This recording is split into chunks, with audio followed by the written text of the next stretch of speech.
Good morning students of class 11th. Today in our business studies class we are continuing our unit number 2 and our today's topic is formation of a company. एक company कैसे बनाई जाती है, एक company को अगर हमें establish करना है तो हम किस तरीके से करेंगे. स्टेजेस इसके गिवन है सी. First one is promotion, incorporation and commencement. पहले हम प्रमोशन करेंगे किसी भी कंपनी का, उसके बाद इनकॉर्पोरेशन उसकी रजिस्ट्रेशन करवाएंगे और उसके बाद हम बिजनेस को स्टार्ट करेंगे. आज हम दो टॉपिक कर पढ़ेंगे, इसके दो स्टेजेस करेंगे, प्रमोशन एंड इनकॉर्पोरेशन और यू कैन से registration of a company.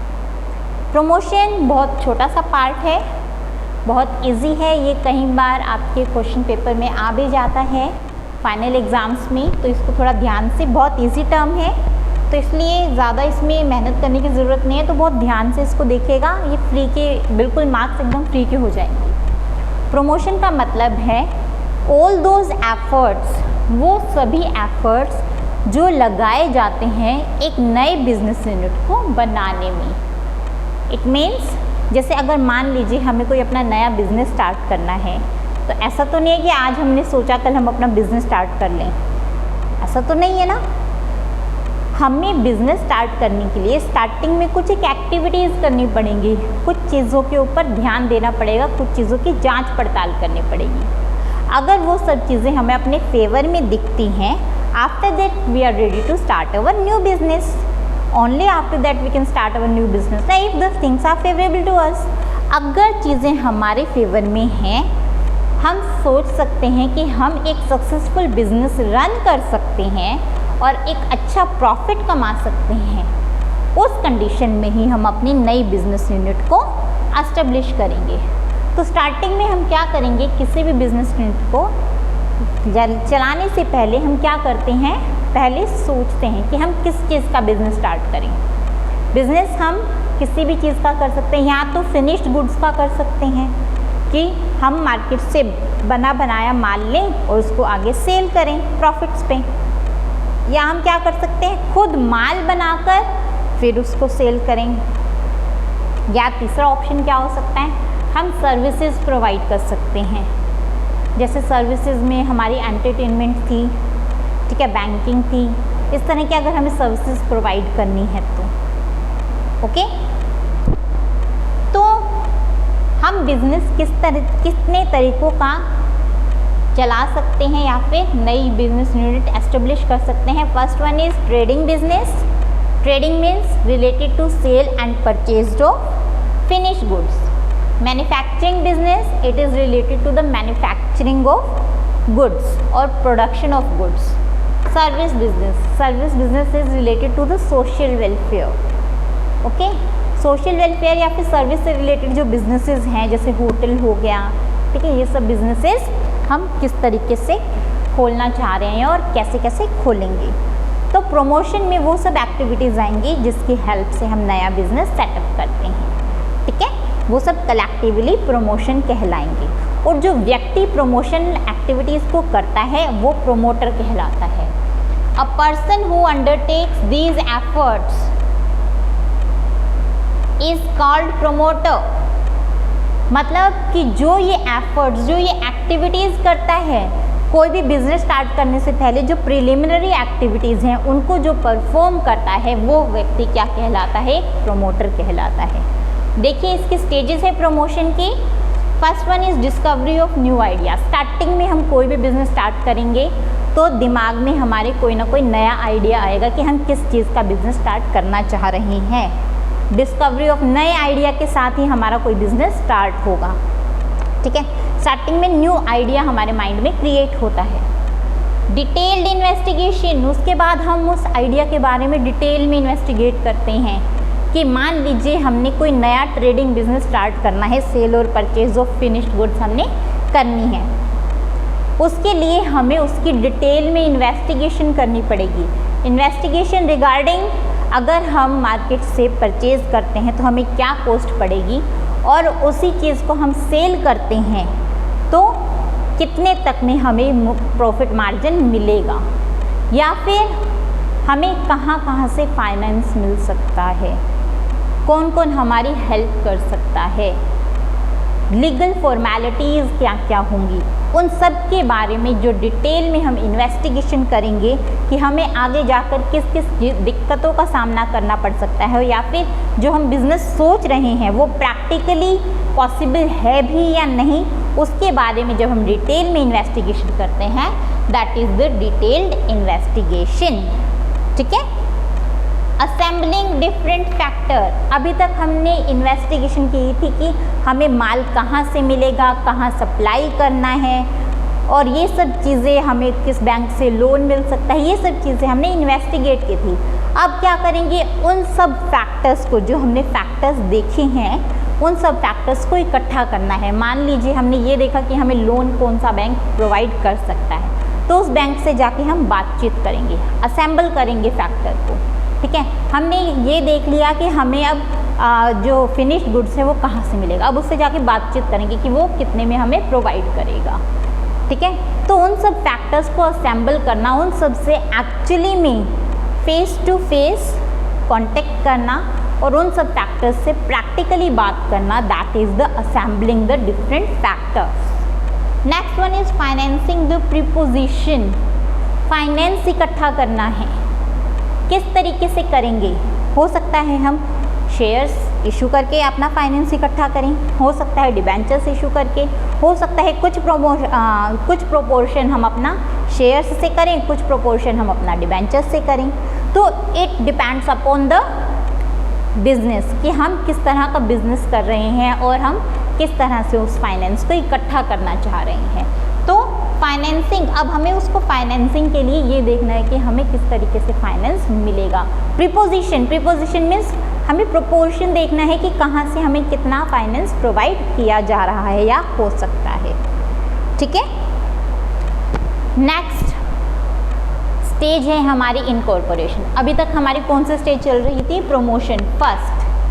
Second stage पर अगर हम आ गए हैं, that is incorporation. Preliminary activities, इसकी 4 मेन एक्टिविटीज़ हैं। Preliminary activities, next one is documents to be filed with registrar, it is C. अगर हम देखें तो ये सी है, इट इज़ सी एंड या capital subscription will be D. ठीक है, ये सी है और ये डी होगा हमारा। देखिए इसकी 4 स्टेजेस हैं। रजिस्ट्रेशन किसी भी हम कंपनी का करवाते हैं तो उसमें 4 स्टेजेस से होकर हमें गुजरना पड़ता है। First one is preliminary activities, documents to be filed with registrar. जो हमें फाइल करने हैं रजिस्ट्रार के पास डॉक्यूमेंट्स, उसके बारे में जानकारी हम लेंगे। Payment of prescribed fee, payment of prescribed fee, हमें कौन सी फ़ी की पेमेंट किस तरीके से करनी है, उससे हमें क्या बेनिफिट मिलेंगी, वो सब चीज़ें। And capital subscription, capital subscription कितना होना चाहिए, ठीक है, कैसे होगा, ये सब चीज़ें, इन सब के बारे में नॉलेज हम डिटेल में आज गेन करेंगे। First one is preliminary activities. Preliminary activities क्यों कौन सी होती है, जो बिल्कुल स्टार्टिंग में हमने ये सब प्रमोशन की एक्टिविटीज़ कंप्लीट कर ली। अब हम रजिस्ट्रेशन के लिए जो स्टार्टिंग में जो एक्टिविटीज़ है वो परफॉर्म करेंगे। First one is registered office. पहले हमें ये सोचना होगा कि हमारा रजिस्टर्ड ऑफिस कहाँ पर होगा। रजिस्टर्ड ऑफिस वहीं हो सकता है जिस स्टेट से हम अपना रजिस्ट्रेशन करवा रहे हैं। ऐसा नहीं है मैं अपना रजिस्टर्ड ऑफिस तो हरियाणा में रखूं और अपना रजिस्ट्रेशन दिल्ली से करवा लूँ, नो। अगर मेरा रजिस्टर्ड ऑफिस हरियाणा में है, मैं हरियाणा में बना रही हूँ, तो उसी स्टेट में हरियाणा से ही मैं अपना रजिस्ट्रेशन करवा सकती हूँ, किसी दूसरी स्टेट से अपना रजिस्ट्रेशन नहीं करवा सकती। तो रजिस्टर्ड ऑफिस कहाँ हमारा होगा, इसके बारे में डिसीजन लेना। Decide the name of the company, after that we will decide the name of the company. Name of the company means वैसे तो हम अपनी मर्जी से ही अपनी कंपनी का नाम डिसाइड करते हैं, लेकिन रजिस्ट्रार से उसका क्या होना ज़रूरी है, उसका अप्रूवल मिलना ज़रूरी है। क्यों अप्रूवल, किस चीज़ का, कि जो हम कंपनी का नाम रख रहे हैं वो पहले से ऑलरेडी एग्जिस्ट ना करती हो, क्योंकि रजिस्ट्रार के पास तो सभी कंपनीज़ के नेम पहले से रजिस्ट्रेशन, उसके जो भी उसका फॉर्म है, जो लिस्ट है, उसके अंदर पहले से ही एंटर्ड होंगे। अगर हम कोई ऐसी कंपनी का नाम, हमें तो सभी कंपनीज़ के नाम नहीं पता, अगर हम कोई ऐसी कंपनी का नाम चूज़ करते हैं या सिलेक्ट करते हैं जो पहले से एग्जिस्ट करती है, तो रजिस्ट्रार उसको क्या कर देगा, उसको अप्रूवल नहीं देगा। ठीक है, तो रजिस्ट्रार का अप्रूवल मिलना ज़रूरी है। किस वजह से? कि हम जो कंपनी का नाम रख रहे हैं वो ऑलरेडी एग्जिस्ट नहीं करती है किसी और नाम, यहाँ पर किसी भी दूसरे शहर में या किसी और राज्य में। ठीक है, next one, to get licence under IDRA, industrial development regulation act. It is industrial development regulation act 1951 के अंदर अगर हमारी कंपनी को लाइसेंस लेने की ज़रूरत है, हम कोई ऐसा बिज़नेस स्टार्ट कर रहे हैं जिसमें लाइसेंस लेना बहुत ज़्यादा ज़रूरी है, तो हम इसके लिए रजिस्ट्रार को, सेक्रेटरी को ऑफ गवर्नमेंट ऑफ इंडिया, हम उसको क्या करेंगे, एक एप्लीकेशन लिखेंगे ताकि वो हमें हमारी कंपनी के बारे में सारी इन्फॉर्मेशन वगैरह सारी चीज़ देकर हम उसको एक एप्लीकेशन लिखेंगे कि हमें लाइसेंस आप प्रोवाइड कीजिए अंडर दिस एक्ट। अगर हमारी सारी की सारी रूल्स और regulation according to this act होगी तो हमें लाइसेंस इजीली मिल जाएगा from the government of India. Alright, to make necessary appointments, अब हमने देख लिया लाइसेंस मिल गया, हमने कंपनी का नाम डिसाइड कर लिया, रजिस्टर्ड ऑफिस कहाँ होगा वो डिसाइड कर लिया। अब हम क्या करेंगे, नेसेसरी अपॉइंटमेंट्स रखेंगे। अपॉइंटमेंट्स मीन्स जो ज़रूरी लोग हैं उनको अपॉइंट करेंगे। जैसे हमारी कंपनी में काम करने के लिए लोग भी तो चाहिए, मैनेजर है, सेक्रेटरी है, ट्रेजरर है, इन सब की ज़रूरत तो पड़ेगी ना, हमें एम्प्लॉयज़ हैं, तो जो ज़रूरी जो ब्रोकर है, इन सब के अपॉइंटमेंट्स हमें अब करनी है, उनको अपॉइंट करना है एक्चुअली में। ठीक है, और उनके नेम्स वगैरह सब कुछ मेमोरेंडम ऑफ एसोसिएशन में लिखने हैं। Next one is memorandum of association क्या है, आपको इसके बारे में मैं बाद में बताऊंगी। ठीक है, जब हम ये वाला टॉपिक करेंगे। अभी ये मेमोरेंडम ऑफ एसोसिएशन, इसके बारे में सिर्फ इतना जान लीजिए कि ये एक डॉक्यूमेंट है जो हमें रजिस्ट्रार के पास सबमिट करवाना पड़ता है। ठीक है, sending application, to get important documents prepared. जो इम्पोर्टेंट डॉक्यूमेंट्स है, कौन कौन से डॉक्यूमेंट्स, अभी मैंने डॉक्यूमेंट्स की बात की थी, एक मैंने मेमोरेंडम ऑफ एसोसिएशन बताया था। मेमोरेंडम ऑफ एसोसिएशन क्या होता है, ये वो हमारा डॉक्यूमेंट होता है जिसके अंदर कंपनीज के ऑब्जेक्टिव्स लिखे होते हैं। ऑब्जेक्टिव्स और लिमिटेशंस, अथॉरिटीज़, जो पर्सन की जो भी अधिकार हैं वो सब उसमें गिवन होते हैं। मेमोरेंडम ऑफ एसोसिएशन, दो चीज़ें होती हैं, एक मेमोरेंडम ऑफ एसोसिएशन, दूसरा होता है article of association. Article of association में rules and regulations of the company दिए जाएंगी और मेमोरेंडम ऑफ एसोसिएशन में उसके ऑब्जेक्टिव्स और authorities and limitations of the companies will be written. Alright, और जो भी ज़रूरी डॉक्यूमेंट्स है, अगर लाइसेंस हमें ज़रूरत है तो लाइसेंस की भी हमें कॉपी साथ ही साथ भेजनी पड़ेगी टू द रजिस्ट्रार। जो भी हमारे इम्पोर्टेंट डॉक्यूमेंट्स हैं उन सबको हमें प्रिपेयर करना है।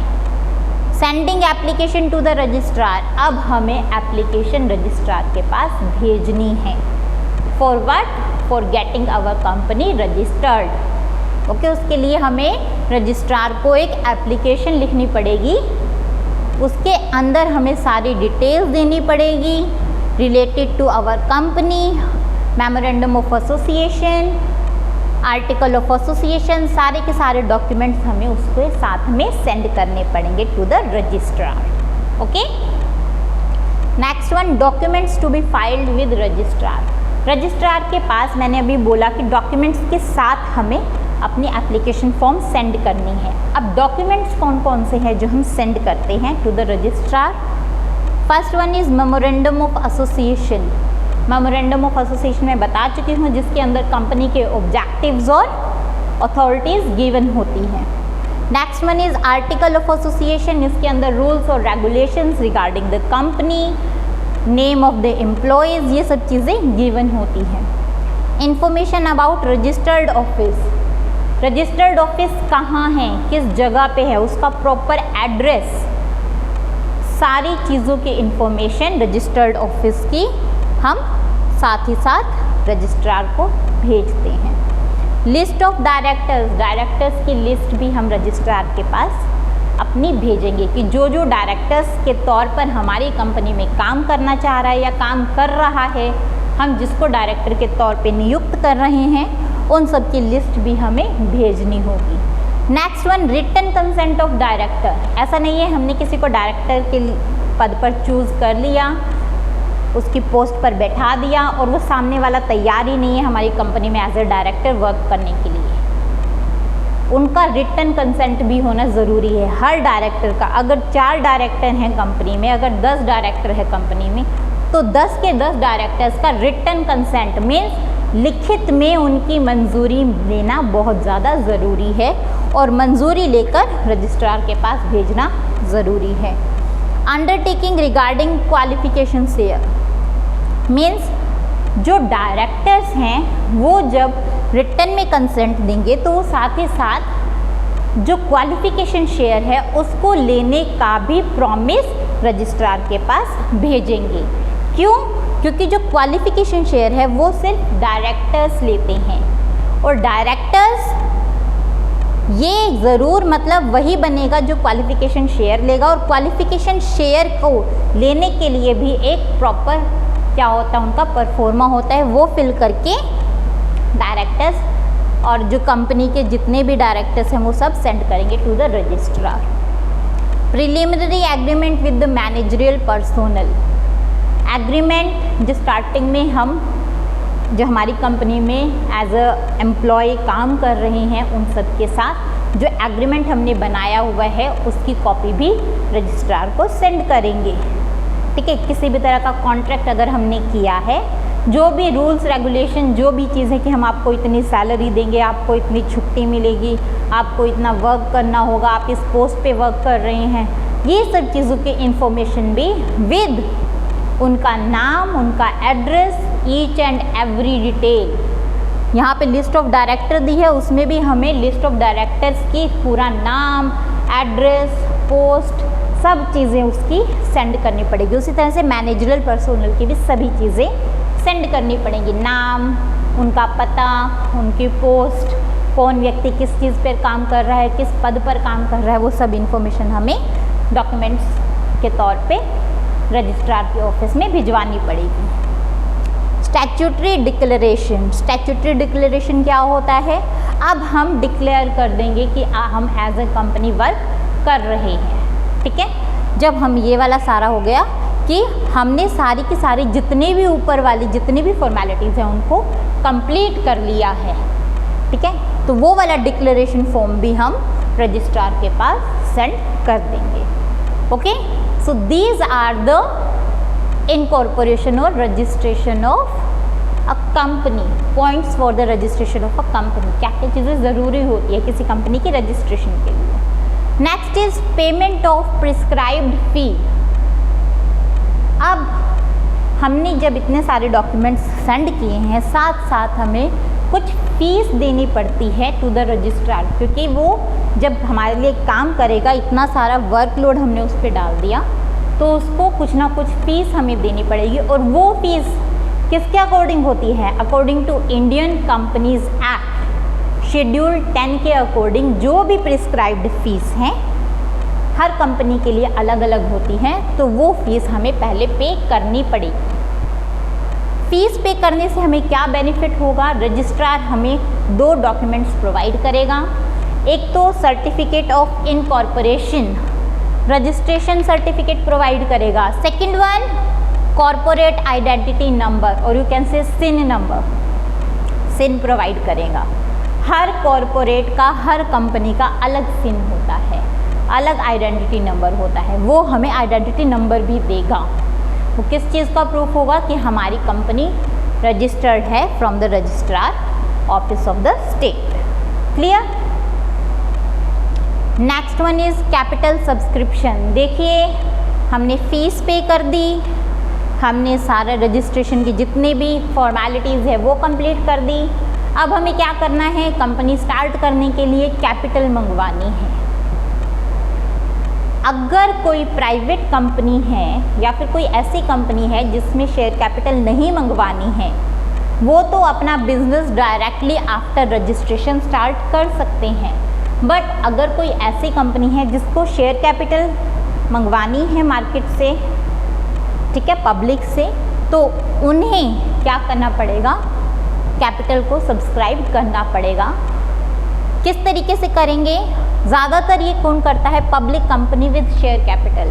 पब्लिक कंपनीज करती हैं जिनकी शेयर कैपिटल गिवन होती है। क्या क्या चीज़ें करते हैं, first one is issue prospectus. पहले वो लोग क्या करेंगे, प्रोस्पेक्टस इशू करेंगे।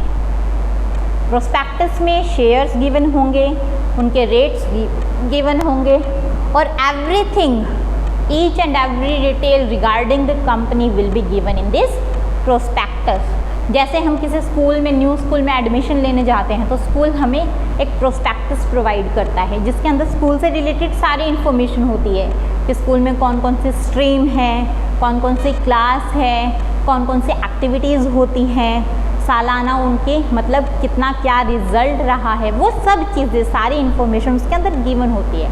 सिमिलरली प्रोस्पेक्टस में भी वो सभी चीज़ें गिवन होती है with the application form. Application किस चीज़ के लिए, जो हम पैसा मंगवाने वाले हैं for the share capital of our company. Minimum subscription received, हमने प्रोस्पेक्टस इशू कर दिए, अब हमें मिनिमम सब्सक्रिप्शन मिल गया है। जितना सब्सक्रिप्शन हमने मंगवाया था उतना सब्सक्रिप्शन हमें मिल गया है। अब उतना सब्सक्रिप्शन मिलने के बाद हमें क्या करना पड़ेगा, बैंक में वो आएगा, जो हमारा सब्सक्रिप्शन है वो कहाँ आएगा, बैंक में। अगर बैंक में उतना सब्सक्रिप्शन आ जाता है जितना हमने मंगवाया है, तो बैंक हमें इन्फॉर्म करेगा और हम क्या करेंगे, जो डायरेक्टर्स हैं कंपनी के, वो एक अलॉटमेंट प्रपोजल पास करेंगे और उसके बिहाफ पे एक अलॉटमेंट लेटर बनाएंगे और एक नहीं, काफ़ी सारे अलॉटमेंट लेटर्स बनाएंगे जिन जिनको उन्हें शेयर्स प्रोवाइड करने हैं और उन अलॉटमेंट लेटर्स को भेजा जाएगा to the shareholders. Okay, future shareholders को उनको भेजा जाएगा कि हम आपको इतने शेयर्स अलॉट कर रहे हैं, इतने शेयर्स आपको दे रहे हैं अपनी कंपनी के। Return allotment letter, allotment letter को हम रिटर्न भी करते हैं। किस केस में, अगर मान लीजिए हमने 50,000 शेयर्स के लिए पब्लिक सब्सक्रिप्शन मंगवाया, शेयर कैपिटल के लिए हमने पब्लिक को सब्सक्राइब किया कि हमें इतने शेयर कैपिटल चाहिए 50,000 तक की, ठीक है, मैं अमाउंट की बात कर रही हूँ। लेकिन हमारे पास 45,000 तक का अमाउंट आया, 50,000 हमारे कंप्लीट नहीं हुए, तो इस केस में हमें रिटर्न अलॉटमेंट लेटर देना पड़ेगा कि अब हम ये जो हमें सब्सक्रिप्शन मिला है, एप्लीकेशन मनी के रूप में जो भी हमें पैसा मिला है, वो सब पैसा हम रिटर्न कर देंगे। रजिस्ट्रार को ये पूरी की पूरी इन्फॉर्मेशन हमें देनी पड़ेगी। इन विच डेज, हाउ मैनी